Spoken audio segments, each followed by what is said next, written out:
मैं आपको बताने वाली हूँ कि डेप्रिवेशन पॉइंट्स क्या होते हैं, किस किस को मिलते हैं, कैसे मार्क्स में कन्वर्ट होंगे और जेएनयू की जो कट ऑफ है वो आती है आपकी परसेंटाइल के फॉर्म में, उसे आप मार्क्स में कैसे जान सकते हो। ये जो मेरे पीछे आप लिस्ट देख रहे हो ये जेएनयू की अपनी ऑफिशियल प्रोस्पेक्टस में दिया गया है, जैसे कि यहाँ पे लिखा भी हुआ है details of the state wide list of the various districts quartile 1 and quartile 2 drawn by the university. तो यहाँ पे आप अपने स्टेट वाइज जो है डिस्ट्रिक्ट्स को चेक कर सकते हो कि आपका जो 10-12 ग्रेजुएशन है वो इनमें से किसी में है या फिर नहीं है। आज मैं आपको इन सारी क्वेरीज के बारे में डिस्कस करने वाली हूँ, तो चलिए करते हैं वीडियो को शुरू। इंडिया के टॉप इंस्टीट्यूशंस जेएनयू यानी कि जवाहरलाल नेहरू यूनिवर्सिटी से पीजी करने का सपना तो लाखों बच्चों का होता है, लेकिन कंप्लीट जानकारी आपके पास इसके बारे में नहीं है।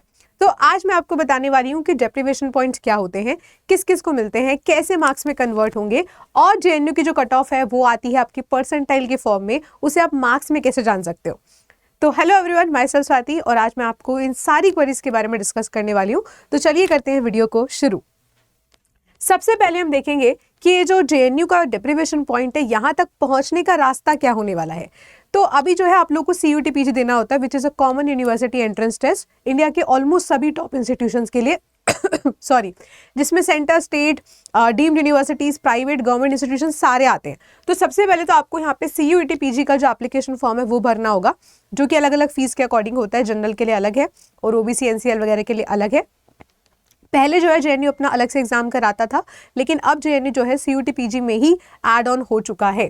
तो आपको सीयूटी पीजी का सीबीटी मूव्स एग्जामिनेशन देना होगा, जो कि मार्च में स्टार्ट हो जाते हैं। और इसका एप्लीकेशन फॉर्म की बात करें तो वो ऑलमोस्ट दिसंबर के लास्ट और जनवरी के स्टार्टिंग में आ जाता है। स्टेप 3 में आपको यहाँ पे जेएनयू की काउंसलिंग में पार्टिसिपेशन करना होगा। Once you give CUET PG का एग्जाम, उसके बाद आपका स्कोर कार्ड आ जाता है। स्कोर कार्ड आने के बाद डिफरेंट यूनिवर्सिटीज अपना काउंसलिंग के लिए पोर्टल ओपन करती हैं, इंक्लूडिंग जेएनयू। उस काउंसलिंग के पोर्टल में जब आप लोग यहाँ पे पार्टिसिपेशन करोगे तब वो डेप्रिवेशन पॉइंट्स आपको मिलेंगे, अदरवाइज बाकी के स्टेप्स में वो आपको नहीं मिलने वाले। एक बहुत इंटरेस्टिंग बात मैं आपको बताती हूँ कि अगर हम सीयूटी पीजी के पार्टिसिपेटिंग यूनिवर्सिटीज की बात कर लें तो यहाँ पे बहुत सारी यूनिवर्सिटीज आपको देखने को मिलेंगी, है ना। यहाँ पे आपको जो है जेएनयू देखने को मिलेगा, डीयू देखने को मिलेगा, बीएचयू देखने को मिलेगा, जो कि आपकी सेंट्रल यूनिवर्सिटीज हैं। उसके अलावा स्टेट यूनिवर्सिटीज, डीम्ड और प्राइवेट यूनिवर्सिटीज भी हैं। लेकिन पिछले साल जो 191 यूनिवर्सिटीज ने पार्टिसिपेट किया, उसमें से सिर्फ एक लौती जेएनयू है जो आपको क्या देती है, डेप्रिवेशन पॉइंट्स देती है। तो यानी कि 191 में से सिर्फ और सिर्फ एक यूनिवर्सिटी है जो आपको डेप्रिवेशन पॉइंट देती है। तो इसीलिए इसको जानना बहुत ही इंटरेस्टिंग हो जाता है कि डेप्रिवेशन पॉइंट्स क्या होते हैं। तो आज हम जानेंगे डेप्रिवेशन पॉइंट्स के बारे में, सारी डिटेल्स, कैसे मिलेंगे, किसको मिलेंगे, कितने मिलते हैं, क्वार्टाइल 1 क्या होता है, क्वार्टाइल 2 क्या होता है। चलिए, तो मैक्सिमम यहाँ पे कितने मिल सकते हैं, 12 पॉइंट्स मिल सकते हैं। बेसिकली यहाँ पे अलग अलग तरीके पे मिलता है, आपके एजुकेशनल बेसिस पर, आपने 10-12 ग्रेजुएशन कहाँ से किया हुआ है। लेकिन मान लो आपकी सारी चीज़ें टिक हो रही हैं और स्कोर आपका बन रहा है 15-20, है ना, जो पॉइंट्स है। पॉइंट्स की बात हो रही है यहाँ पे, टोटल स्कोर की बात नहीं हो रही है। अब ये पॉइंट स्कोर में कैसे कन्वर्ट होंगे वो मैं अभी आपको बताऊंगी। बस अभी के लिए इतना जान लो कि डेप्रिवेशन पॉइंट जिनको हम समझने वाले हैं वो किसी भी पर स्टूडेंट को मैक्सिमम 12 ही मिल सकते हैं, 12 से ज़्यादा वो नहीं मिल सकते। अब ये होता क्या है और ये क्यों मिलते हैं, हु विल गेट देम। तो ये मिलते हैं 3 तरीके के लोगों को। सबसे पहला है बैकवर्ड रीजन। तो जेएनयू जब बना था तो जेएनयू का जो सबसे एक बेसिक एम था वो ये था, इंडिया के हर एक बच्चे तक एजुकेशन पहुंचाना, उनके टैलेंट को वेस्ट नहीं होने देना। तो स्पेसिफिकली ऐसे बच्चों को ज़्यादा एड्रेस करते हैं जो ऐसे एरियाज से आते हैं जो थोड़े बैकवर्ड एरियाज हैं, जैसे कि वहाँ पे सैनिटरी, आप कह लीजिए सैनिटेशन फैसिलिटी जो है काफ़ी अच्छी नहीं है, या फिर वहाँ पे लिटरेसी रेट काफ़ी अच्छा नहीं है, यहाँ पे स्कूल्स नहीं है, वहाँ पे बेसिक फैसिलिटी नहीं है। ऐसे एरियाज़ के बच्चों को ये लोग मेन स्ट्रीम एजुकेशन या हायर एजुकेशन तक पहुँचने का सबसे सुनहरा मौका प्रोवाइड करते हैं, क्योंकि ये पॉइंट्स किसी और जगह आपको नहीं मिलते। सेकंड, ये मिलते हैं आपके विमेन और ट्रांसजेंडर को, ऐसे तबके समाज के जिन्हें कहीं ना कहीं पीछे छोड़ दिया जाता है और हायर एजुकेशन तक पहुंचने में इन तरीके के लोगों को सबसे ज़्यादा दिक्कतों का सामना करना पड़ता है। तो जेएनयू की सोच को सलाम है कि वो इस प्रकार के लोगों को जो है अलग से पॉइंट्स देकर मेन स्ट्रीम में लाने के लिए तैयार होता है। नेक्स्ट यहाँ पे मिलते हैं कश्मीरी माइग्रेंट्स को। तो कश्मीरी पंडित या फिर कश्मीरी माइग्रेंट जो है यहाँ पे लोगों को पॉइंट्स मिलते हैं, कितने मिलने वाले हैं वो भी हम देखेंगे।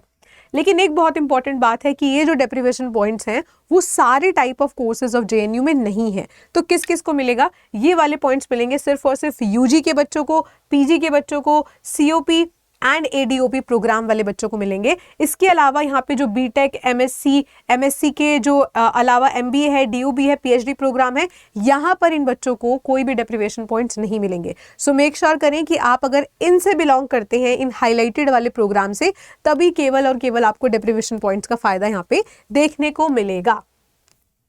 आगे समझ लेते हैं कि क्वार्टाइल 1 एंड क्वार्टाइल 2 क्या होता है। मैंने आपको स्टार्टिंग में ही कहा कि अगर आपका जो भी एजुकेशनल बैकग्राउंड है, 10th है, 12th है, ग्रेजुएशन है, वो JNU के लिस्टेड क्वार्टाइल में से किया हुआ है तो आपको पॉइंट्स मिलेंगे।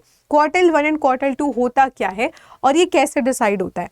तो बेसिकली डिस्ट्रिक्ट्स या फिर एरियाज का लिस्ट होता है जो कि JNU ने अपने प्रोस्पेक्टस में खुद दिया हुआ है।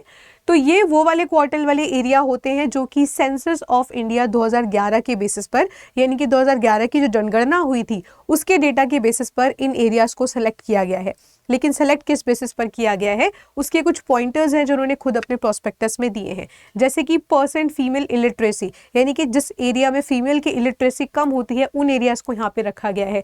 प्लस यहाँ पे जहाँ पर सबसे ज़्यादा एग्रीकल्चर वर्कर्स हमें देखने को मिलते हैं उनको रखा गया है। यहाँ पे रूरल पॉपुलेशन को रखा गया है जो हायर एजुकेशन तक अफोर्ड नहीं कर पाते अपने स्टूडेंट्स के लिए, अपने बच्चों के लिए।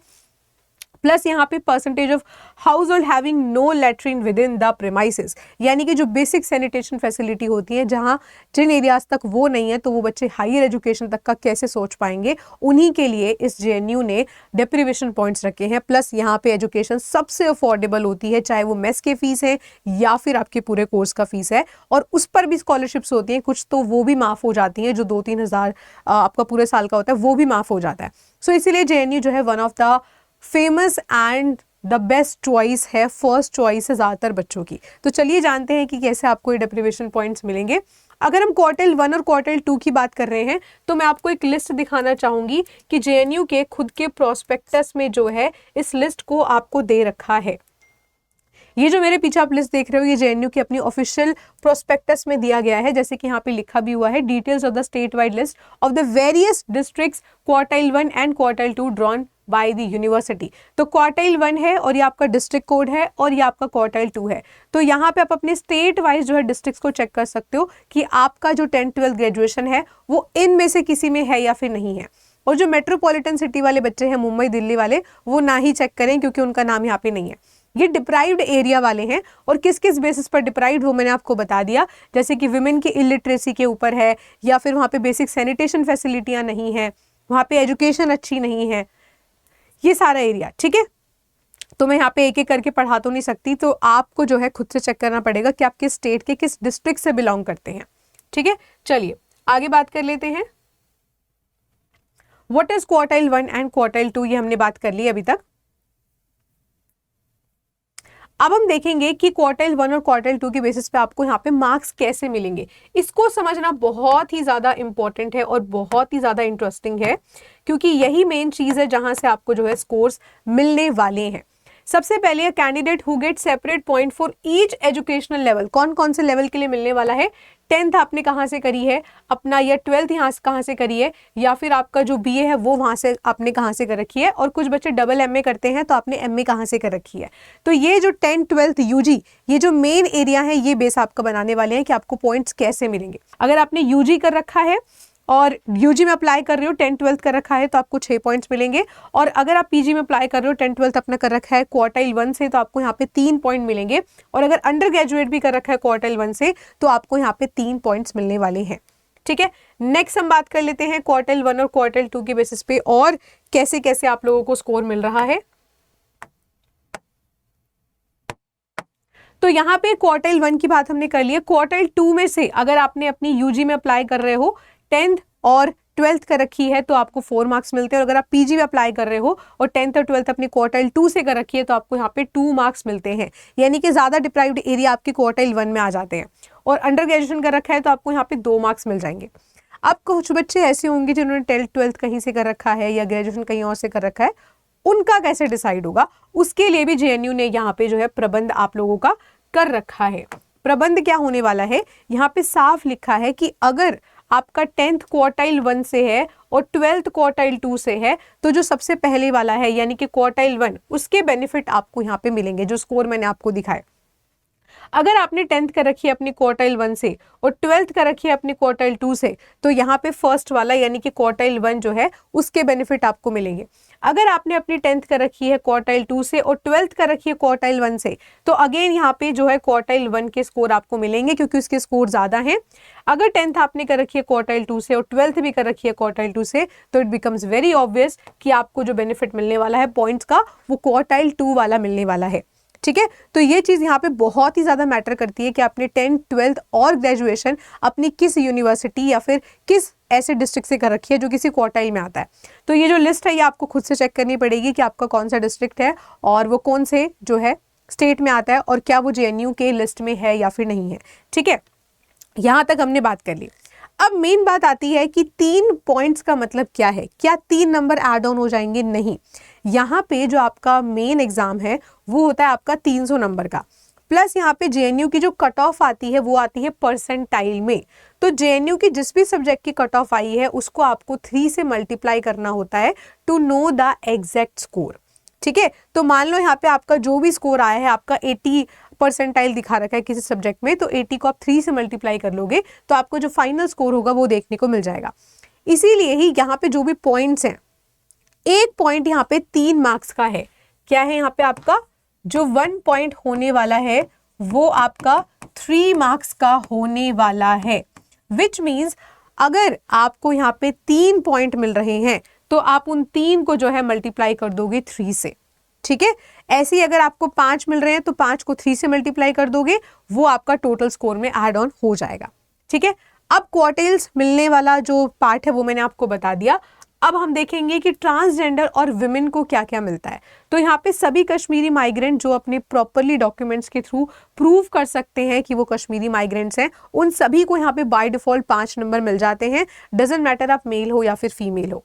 प्लस यहाँ पे जो विमेन और ट्रांसजेंडर कैंडिडेट्स हैं उनको यहाँ पे 5 डेप्रिवेशन पॉइंट्स मिलते हैं, यानी कि ऐसी महिलाएं भी जो कि मेट्रोपॉलिटन सिटीज से बिलोंग कर रही हैं, दिल्ली से, मुंबई से, किसी भी ऐसे एरिया से जो ना तो क्वार्टाइल 1 में लिखा है और ना ही क्वार्टाइल 2 में लिखा है, लेकिन अगर आप फीमेल हो तो विमेन एजुकेशन को हायर एजुकेशन में प्रोस्पेक्टस उनका बढ़ाने के लिए, रेशो उनका बढ़ाने के लिए यहाँ पे जेएनयू 5 पॉइंट्स हर एक महिला को देता है। ठीक है, तो याद रखना है आपको कि अगर SC ST OBC PWD quartile 1 quartile 2 से कोई बिलोंग कर रहा है तो उन सबको regardless of the quartile 1 and quartile 2 के अलावा भी, अगर आपकी कैटेगरी OBC और अगर आप मेट्रोपॉलिटन सिटी से हो और अगर आपकी कैटेगरी SC ST या PWD है और फिर भी अगर आप मेट्रोपॉलिटन सिटी से हो, तब भी आपको यहाँ कितने मिल जाएंगे? 7 डेप्रिवेशन पॉइंट्स मिल जाएंगे। प्लस यहाँ पे जो अदर कैंडिडेट हैं जो कि आपकी ट्रांसजेंडर और फीमेल आती हैं, तो उन सबको यहाँ पे 5 डेप्रिवेशन पॉइंट्स मिल जाएंगे रिगार्डलेस ऑफ आपने कहीं से अपना UG PG जो भी 10th 12th कर रखा है। ठीक है, समझ गए? और स्कोर कैसे मिलेंगे वो मैंने आपको समझा दिया है कि मान लो यहाँ पे 5 डेप्रिवेशन पॉइंट्स मिल रहे थे, सो 5 into 3 यहाँ पे 15 मार्क्स आपके जो है टोटल स्कोर में ऐड ऑन हो जाते हैं। ठीक है, ऐसे यहां पर होगा। ठीक है, इस तरीके से आपके पॉइंट ऐड ऑन हो जाएंगे। तो आई एम होपिंग कि आपको ये जो पूरा सिस्टम है वो समझ में आ रहा होगा। और 3 से मल्टीप्लाई क्यों कर रहे हैं? बिकॉज जेएनयू की जो कट ऑफ है वो परसेंटाइल में आती है और उस परसेंटाइल को नंबर अगर आपको जानने हैं कि कितना गया था तो उसको 3 से मल्टीप्लाई कर दो तो आपको पिछले साल की जो कट ऑफ है पता चल जाएगी। ठीक है, तो आई एम होपिंग कि आपको जो है ये सारा सिनेरियो समझ में आ गया है। बहुत ज़्यादा आप लोगों ने डिमांड किया था कि मैम डेप्रिवेशन पॉइंट्स कैसे मिलते हैं, थोड़ा समझा दो। तो यूनिवर्सिटीज़ की काउंसलिंग आपको कब पार्टिसिपेशन करना है? आप पहले एग्जाम दे दोगे जो कि आपका मार्च मिड तक हो जाएगा। रिजल्ट आपका यहाँ पे अप्रैल और मई तक आ जाता है। काउंसलिंग में पार्टिसिपेशन आपका मई और जून तक यहाँ पे जो है स्टार्ट हो जाएगा और मेरिट लिस्ट यहाँ पे मई और जून में आ जाती है, जो मैंने अभी आपको बताई परसेंटाइल वाली। लेकिन उसके लिए आपका जेएनयू के पोर्टल पर पार्टिसिपेशन करना बहुत इंपॉर्टेंट है। अगर आप जेएनयू की काउंसलिंग में पार्टिसिपेशन नहीं करोगे तो आपको कोई डेप्रिवेशन पॉइंट्स नहीं मिलेंगे।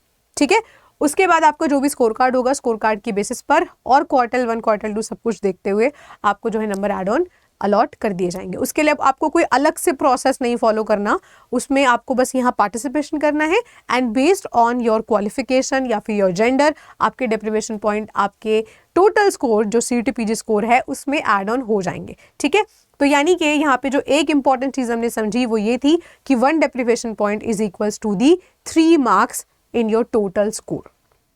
ठीक है, 1 डेप्रीवेशन पॉइंट। तो बाकी मैंने आपको बता ही दिया है कि जेएनयू इन सभी कारणों की वजह से जो है इंडिया के ऑलमोस्ट हर एक बच्चे का सपना है और फर्स्ट चॉइस है, क्योंकि यहाँ पे एक तो एड ऑन मार्क्स मिलते हैं which is deprivation points, number 2 इसकी रैंकिंग बहुत कमाल की है, इवन जो टॉप 500 इंस्टीट्यूशंस थे वर्ल्ड के उसमें भी जेएनयू का नाम आया था। Number 3 it is the best and affordable university, क्योंकि इतने सारे बच्चे अपने घर से दूर रहते हैं, उनके लिए इतने लंबे समय तक घर वालों से पैसे मांगना थोड़ा डिफिकल्ट हो जाता है, तो अफोर्डेबल है। इसीलिए यहाँ पे कट थ्रोट कॉम्पिटिशन है, हर एक बच्चा जेएनयू को अपनी प्रायोरिटी बनाना चाहता है और जेएनयू में जाने का उनका अपना सपना है।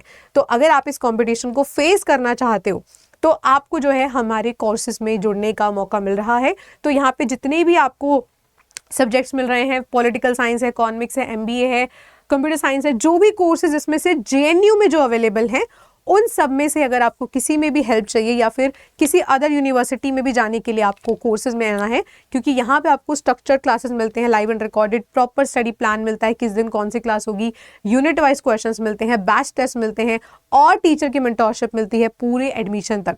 कौन से डॉक्यूमेंट्स कहाँ लगाने, everything will be guided by us hair. तो जो आने के लिए आप जो है मुझसे कांटेक्ट कर सकते हैं मेरी ईमेल आईडी पर। Send your name, contact number, send your name, contact number and subject name या फिर batch name on this email ID swati.yadav@adda247.com। और अगर आप डायरेक्टली कोई भी बुक वगैरह परचेज कर रहे हो, बैच परचेज कर रहे हो, if you use this code swati30 SWATI30 you will get the maximum discount. लेकिन वेबसाइट से जाने से अच्छा सबसे बेटर है कि मैं आपको सारी चीज़ें एक्सप्लेन कर सकूँ पर्सनली। तो पर्सनल मेंटोरशिप के लिए आप swati.yadav@adda247.com पर मुझे कांटेक्ट कर सकते हैं। उम्मीद करती हूँ कि आपका डेप्रीवेशन पॉइंट वाला जो इशू था आज की वीडियो में क्लियर हो गया हो। तो कमेंट करके बताओ आपको नेक्स्ट वीडियो किस पे चाहिए, and see you there. Best of luck, by the way.